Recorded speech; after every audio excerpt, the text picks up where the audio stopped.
T20 world cup जब भी teams खेलने के लिए जाती हैं, चाहे वो फुल मेंबर हो या एसोसिएट्स हो, तो कई सारे हम चेंजेस वगैरह देखते हैं। थोड़ा बहुत उनके कोचिंग सेटअप में लगातार हम ये देखते रहते हैं। कोई किसी को एज अ मेंटर हायर कर लेता है, कोई किसी को एज अ बॉलिंग कंसल्टेंट हो बिल्कुल, या बिल्कुल। बैटिंग कोच के तौर पर हो, उस वर्ल्ड कप तक के लिए। उसके बाद फिर अगर जी हाँ, उन्हें इच्छा होगी तो आगे बढ़ाते हैं, वरना वो नहीं बढ़ाते।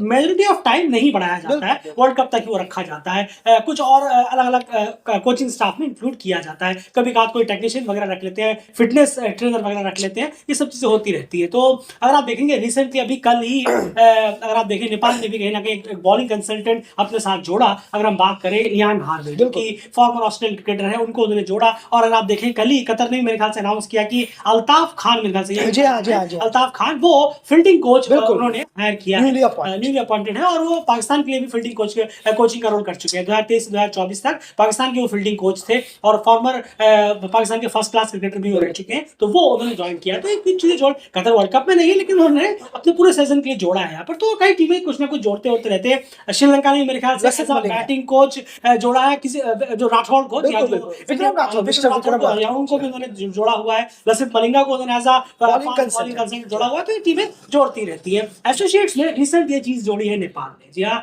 फॉर्मर ऑस्ट्रेलियन बॉलिंग ऑलराउंडर, जी हाँ, वो बॉलिंग ऑलराउंडर है इयान हार्वे, उनको इन्होंने यहाँ पर इंक्लूड किया है। तो जल्दी जानने की कोशिश करते हैं कि आखिर इयान हार्वे कितने क्या बेहतर इंक्लूजन है, कितना वो हेल्प कर सकते हैं टीम को T20 वर्ल्ड कप के मद्देनजर रखते हुए। एंड इसके बारे में जानते हैं पहले एज अ क्रिकेटर एंड उनके कुछ स्टैट्स की, वो एज अ क्रिकेटर कैसे थे, उनके नंबर्स कैसे थे। फिर उसके बाद उनकी कोचिंग वगैरह के बारे में बात करेंगे और फिर वो नेपाल को क्या हेल्प कर सकते हैं ये भी जानेंगे।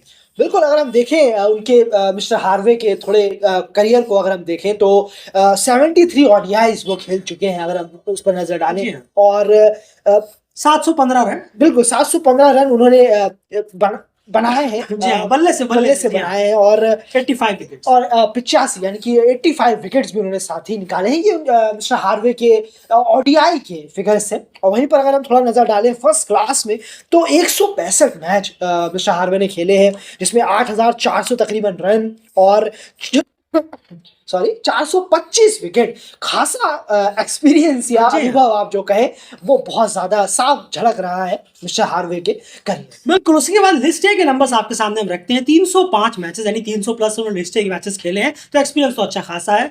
लगभग 6000 के आसपास रन है, 445 विकेट यहाँ पर भी है, रन्स भी हैं और विकेट्स भी हैं। काफी अच्छे वो यहाँ पे बॉलिंग ऑलराउंडर के तौर पर जुड़े हैं। T20 में अगर उनके नंबर्स अगर आप देखेंगे तो 54 मैचेस उन्होंने खेले हैं, 1470 रन है और 52 विकेट। तो बॉलिंग ऑलराउंडर के हिसाब से ये नंबर्स बिल्कुल भी खराब नहीं है, बल्कि काफी अच्छे यहाँ पर नंबर्स है। तो ओवरऑल अगर आप देखेंगे तो एक्सपीरियंस है, बहुत ये अच्छा, नहीं कि उन्होंने बहुत कुछ खेला ही heavy नहीं है, experience। थोड़ा बहुत अच्छा खासा एक्सपीरियंस है। फर्स्ट क्लास का हो, लिस्ट ए का हो, T20 में बहुत ज्यादा है। मैचेस है। और सबसे इंपॉर्टेंट बात देखिए, नाम सुनने में आपको लगेगा कि ऑस्ट्रेलिया के इतने कोई बड़े प्लेयर तो नहीं रहे, क्योंकि ऑस्ट्रेलिया में बहुत बड़े बड़े प्लेयर थे। बिल्कुल, बिल्कुल। लेकिन एक चीज आपको माननी पड़ेगी कि उन्होंने 90s एंड 2000 के आसपास जो है अपने इंटरनेशनल का करियर उनका रहा है ऑस्ट्रेलिया के लिए। उस टाइम पर वो टीम में जगह बना पाए, यही बहुत बड़ी बात है। उस टाइम ऑस्ट्रेलियन टीम में सर्वाइव करना कोई मामूली बात नहीं थी। कोई भी एरा वगैरह नत्थु कराकर सर्वाइव नहीं कर सकता था। तो उन्होंने सिर्फ सर्वाइव ही नहीं किया, बल्कि अपना उसमें अच्छी परफॉर्मेंस भी थी। 70 प्लस ओडीआई मैच तक वो खेले। 70 प्लस में किसी फ्लॉप प्लेयर को नहीं दिया जाता। बिल्कुल सर। कुछ परफॉर्मेंसेस रहेंगी जिसके दम पर ही उनको आगे कंटिन्यू किया गया। तो ये बहुत इंपॉर्टेंट है कि याद रखिएगा, उस टाइम की ऑस्ट्रेलियन टीम में सर्वाइव करना ही बहुत बड़ी बात थी। बिल्कुल। उसमें 70 ओडीआई मैचेस खेल देना तो अपने आप में वो एक अच्छा उनके साथ जरूर था। और ओवरऑल एक अच्छे बॉलिंग ऑलराउंडर भी वहां पर रहे। वर्ल्ड कप भी खेला 2003 में, जो ओडीआई वर्ल्ड कप जो ऑस्ट्रेलिया ने जीता, वो उसके मेंबर थे। और उसमें सिर्फ ऐसा नहीं कि मेंबर थे और मेंबर ही रह गए, मैच भी खेलने को मिला। उसमें उन्होंने विकेट्स भी लिए, इंपॉर्टेंट कुछ छोटी सही लेकिन इंपॉर्टेंट पार्टनरशिप्स वगैरह भी की, जो कि ऑस्ट्रेलिया के लिए जीत में काम भी कहीं ना कहीं आई थी। तो उनका रोल भी बहुत इंपॉर्टेंट उस फेस में रहा है ऑस्ट्रेलिया के लिए। एंड सीधे मैं मेन मुद्दे पे आता हूं, जो हम बॉलिंग ऑलराउंडर की उनकी बात कर रहे हैं, तो मैं सीधा बॉलिंग पे पहले फोकस करूंगा। वो किस तरह के बॉलिंग उनकी स्पेशलिटी थी? बहुत ज्यादा पेस था, बहुत ज्यादा बाउंस था, स्पीड पे से बैटिंग करते थे, या क्या था उनकी जो खासियत थी? फिर उसके बाद समझने की कोशिश करेंगे कि वो नेपाल को इस वर्ल्ड कप के लिए क्या कुछ प्रोवाइड करा सकते हैं। नहीं, जरूर देखिए, कुछ इतनी स्पीड तो खैर आप नहीं थी आपकी मिस्टर हार्वे की, लेकिन उनके पास कुछ और स्पेशलिटी थी। जैसे कि आप देखिए एक्यूरेसी, उनकी एक्यूरेसी लाइन और लेंथ पर लगातार बॉलें रखना, वो आप मिस्टर हार्वे की खासी अच्छी खासियत रही थी अपने करियर डेज में।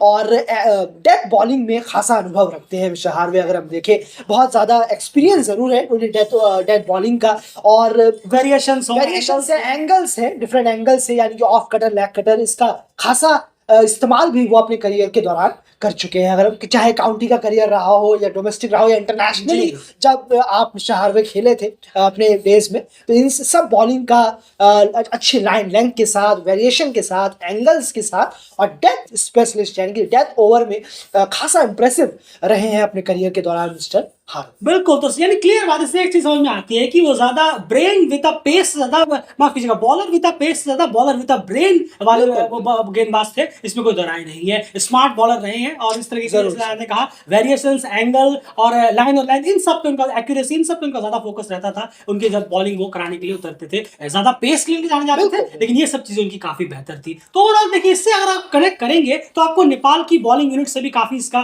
कनेक्ट मिलेगा। नेपाल की बॉलिंग यूनिट में अगर आप पेसिंग डिपार्टमेंट को देखेंगे तो इतना ज्यादा एक्सेसिव पेस किसी बॉलर के पास नहीं है कि बहुत ज्यादा पेस हो। वो भी नेपाल के जो पेस बॉलर्स हैं उनकी भी मीडियम पेसेस है, लेकिन वो भी सोमपाल हो, करण हो और भी जो पेसर्स हैं वो सब नंदन यादव हो, तो एक्यूरेसी है, वेरिएशन, स्लोअर्स, उसके बाद डेथ ओवर की बहुत बड़ी चिंता है, बहुत बड़ा कंसर्न है। तो उसको देखते हुए भी वेरिएशंस हो, एंगल्स हो, स्लोअर्स बॉलिंग हो, इन सब के लिए ये इंक्लूजन काफी बेटर आप सकते हैं, वो हेल्प कर सकते हैं वो डेफिनेटली, क्योंकि वो खुद भी उस तरह की चीजों पर ज्यादा यकीन रखते थे पेस के बजाय। जिस तरह की चीजें हमने यहाँ पर अभी बताया, जिस तरह की टीमें नेपाल की बॉलिंग यूनिट्स में भी हमें देखने को मिलती है, ज्यादा पेस से बजाय आपको वेरिएशन, स्लोअर्स, एंगल, इन सब चीजों पे वो हेल्प करते नजर आएंगे और इससे डेफिनेटली नेपाल के बॉलर्स को फायदा ही होगा, जरूर मिलेगा, इसमें कोई दोराई नहीं है। एवं क्या एक्सपेक्ट कर सकते हैं हम इयान हार्वे से इस शॉर्ट टर्म के लिए, जब वो वर्ल्ड कप तक के लिए फिलहाल जुड़े हुए हैं, किस तरह की चीजें हम एक्सपेक्ट कर सकते हैं वो नेपाल को प्रोवाइड करा सकते हैं, जो उनकी एक्सपीरियंस जितना भी उनके पास। जरूर देखिए, सबसे मेनली तो यही है कि पहले 6 ओवर में आप कैसा स्टार्ट कर रहे हैं अपनी बॉलिंग से। पहले 6 ओवर में लाइन और लेंथ एक्यूरेट होना बहुत जरूरी है। जी हाँ, ये चीजें बहुत इंपॉर्टेंट है। शायद ये कोई समझे ना, या जो बड़े कोच है उन्हीं के मुंह से ये अच्छा लगेगा, तब शायद हम लोग मानते हैं, लेकिन शुरू के 6 ओवर में वेरिएशन काम नहीं आई। जी हाँ, ये बहुत इंपॉर्टेंट बात है जो समझने वाली है कि शुरू के 6 ओवर में अगर आप वेरिएशन डाल रहे हैं तो पिट जाएंगे आप, बहुत बिल्कुल पिटेंगे, क्योंकि उस वक्त हार्ड बॉल होती है, नई बॉल रहती है, सीम भी रहता है और ज्यादा फील्डर्स का भी आपके पास साथ नहीं होता। बिल्कुल सही कहा आपने। तो उस शुरू के 6 ओवर में मिस्टर हार्वे को यही सिखाना होगा अपने साथी जो टीम के बॉलर्स हैं नेपाल के, कि वेरिएशन नहीं, इस वक्त आप अपने वेरिएशन को बैग में डाल दीजिए और एक टिपिकल लाइन और लेंथ के साथ हम कुछ बॉल डालते हैं, कुछ स्लिप लगाकर, कुछ प्लान कर ये चीजें हमें अगर देखने को मिले मैच के दौरान, तो हम यही समझेंगे कि हाँ, मिस्टर हार्वे की कही हुई बातें काम आ रही हैं, वो बॉलर अप्लाई कर रहे हैं। बिल्कुल, और जो चीज आप कह रहे हैं कि ये चीजें अप्लाई होती हुई दिखनी चाहिए, तो और वो उस चीज का उनके पास एक्सपीरियंस भी है। शुरू में आपसे शुरू में बताया कि वो किस चीज के लिए जाने जाते हैं, उस चीज पे वो इंप्लीमेंट करा सकते हैं। ये क्या ये कोच उस चीज के लिए बेटर है? बिल्कुल बेटर है। अभी देखना पड़ेगा कि वो इंप्लीमेंट इस चीज को किस तरह से कराते हैं। जी, तो वही है, 6 ओवर में वेरिएशन को थोड़ा सा बैग में डालकर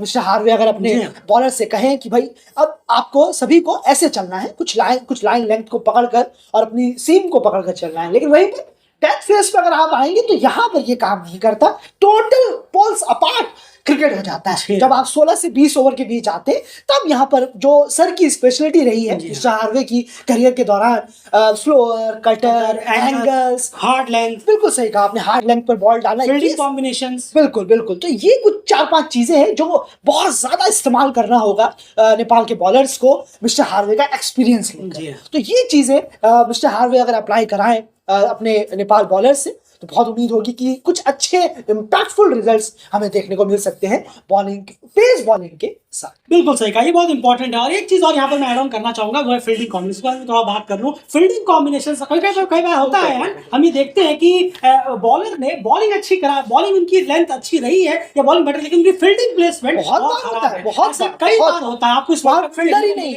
जहां बॉल डाल रहे हैं वहां फील्डर ही नहीं। वाकई में आपको बोला कि लेग पे मुझे फील्डिंग दो या मुझे थर्ड मैन दो, आप बॉल कहीं और डाल रहे हैं। ये चीजों में भी वो हेल्प कर सकते हैं। फील्डिंग कॉम्बिनेशन किस बॉलर को किस तरह की लेनी चाहिए, जाहिर सी बात है वो टीम के साथ जुड़ेंगे तो वो सबकी बॉलिंग देख लेंगे, समझ लेंगे कि सोमपाल की क्या स्ट्रेंथ है, करण की क्या है, नंदन की क्या है, इतना वो अभी और जोड़ा गया है, अभी प्रिपरेशन वगैरह मैचेस जो होंगे तो उसमें थोड़ा बहुत तो वो समझ ही पाएंगे। तो उस हिसाब से वो हेल्प कर सकते हैं कि फील्डिंग कॉम्बिनेशन क्या लिया जाए। जब नंदन बॉलिंग कराए तो किस तरह की फील्डिंग प्लेसमेंट ले, सोमपाल कराए तो किस तरह की, करण कराए तो किस तरह की, ये सब चीजें वो अच्छा मैपर दे सकते हैं। ये उस चीज का उनके पास एक्सपीरियंस जरूर यहाँ यहाँ पर हो जाता है। बॉलिंग ऑलराउंडर है, थोड़ा बहुत बल्ले से भी वो चिप इन उन्होंने काफी रन यहाँ पर किए हैं। तो ओवरऑल बॉलिंग यूनिट की जहां तक बात करें तो डेफिनेटली जिस तरह की चीजें T20 में आजकल काफी ज्यादा डिमांड में है वो चीजें वो प्रोवाइड करा सकते हैं। वो उसी तरीके के यहाँ पर बॉलिंग कंसल्टेंट अच्छे खासे हो जाएंगे। बस यही है कि होना और ग्राउंड पर इंप्लीमेंट करना ये दो बिल्कुल पोल्स अपार्ट चीजें हैं। जी हाँ, बिल्कुल वाकई सही कहा आपने, बहुत पोल्स अपार्ट है और बहुत ज्यादा चीजें इसमें कभी कभी थोड़ा, और फिर वक्त भी। जी हाँ, एक कोच को जोड़ना लंबे वक्त तक कुछ टाइम के रखने वाले थे। आप देखिए नेपाल ने T20 वर्ल्ड कप 2024 से पहले वेस्ट इंडीज से बैटिंग कोच जोड़े थे मेरे ख्याल से, जितना मुझे याद है शायद वो बैटिंग कोच ही थे। एक वेस्ट इंडीज के बैटिंग कोच उन्होंने जोड़े थे। देखिए आप T20 वर्ल्ड कप में नेपाल के बल्लेबाजों की हालत वहां छुपी नहीं है, तो इतनी जल्दी कुछ एकदम से हो जाना ये भी थोड़ा वो है। लेकिन हाँ, कंसल्टेंट अच्छे हैं, क्या ये एडिशन अच्छा है? बिल्कुल अच्छा है, बस ग्राउंड पर कितना उतर पाएगा ये देखने वाली बात होगी। एंड एट द एंड एक और इंपॉर्टेंट फैक्टर उनके साथ जुड़ा हुआ है, वो है वर्ल्ड कप का उनका एक्सपीरियंस और वर्ल्ड कप का प्रेशर। वो भी छोटी मोटी टीम से नहीं, दुनिया की most successful white ball team Australia के लिए 2003 वर्ल्ड कप में। वाकई में बहुत एक्सपीरियंस है, कोई इसमें गुंजाइश की बात नहीं है। मिस्टर हार्वे के पास अपार एक्सपीरियंस है, वो साझा भी करेंगे, बताएंगे भी। और एक यहाँ पर जरूर है कि स्पिनर जो है टीम में, आप बॉलिंग कंसल्टेंट हैं तो यही है सब कुछ जो स्पिनर को भी बताना होगा। लेकिन स्पिनर्स के लिए उन्होंने, मिस्टर हार्वे ने जितना क्रिकेट देखा है अपने आसपास, उसी से वो बता सकते हैं। जितने स्पिनर्स को आप मिस्टर हार्वे ने अपने आसपास देखा होगा, उसी से मिस्टर हार्वे एक्सपीरियंस देंगे स्पिनर को। जैसे ललित है, संदीप है और आपके बशीर अहमद है, वो एक्सपीरियंस साझा करेंगे। दीपेंद्र हैं, जी हाँ, क्योंकि स्पिनर्स काफी सालों से एक ही चल रहे हैं नेपाल के लिए, जो कि अच्छी बात है वर्ल्ड कप में जब आप जाते हैं। लेकिन मिस्टर हार्वे जो स्पिनर्स को जो एक्सपीरियंस देंगे वो उतना ही होगा जितना मिस्टर हार्वे ने अपने आसपास के उस टाइम के बॉलर्स को खेलते हुए देखा। बिल्कुल सही कहा। और डेफिनेटली उनके पास काउंटी का भी बहुत एक्सपीरियंस है। एक अलग चीज है, आप इंडिया श्रीलंका में एक वर्ल्ड कप खेल रहे हैं, उन्होंने काउंटी किया, लेकिन एक्सपीरियंस तो उनके साथ जुड़ा हुआ है, बहुत इंपॉर्टेंट है। ग्लस्टर साइड के लिए उन्होंने खेला भी है, उनको कोचिंग भी दी है, तो काफी एक्सपीरियंस उनसे। एक्सपीरियंस की बात हम पहले कर चुके हैं, लेकिन उनसे क्या हेल्प मिल सकती है, यही सब चीजें हमने आपको वीडियो में बताया। बस वही है कि इंप्लीमेंट कितने अच्छे से हो पाता है ग्राउंड लेवल पर इतने कम टाइम में, यही एक बहुत बड़ी चुनौती यान हार्वे के सामने होगी। फिलहाल इस वीडियो में इतना ही। बने रहिए डेल क्रिक के साथ। चैनल को प्लीज सब्सक्राइब करें, जितने हमारे व्यूअर्स हैं आप सबसे रिक्वेस्ट है प्लीज हमारे चैनल को सब्सक्राइब जरूर करते हुए जाइए, ताकि आपको लगातार वीडियोस यहाँ पर मिलती रहे। और हमारे फेसबुक पेज पे जाकर भी फॉलो जरूर करें।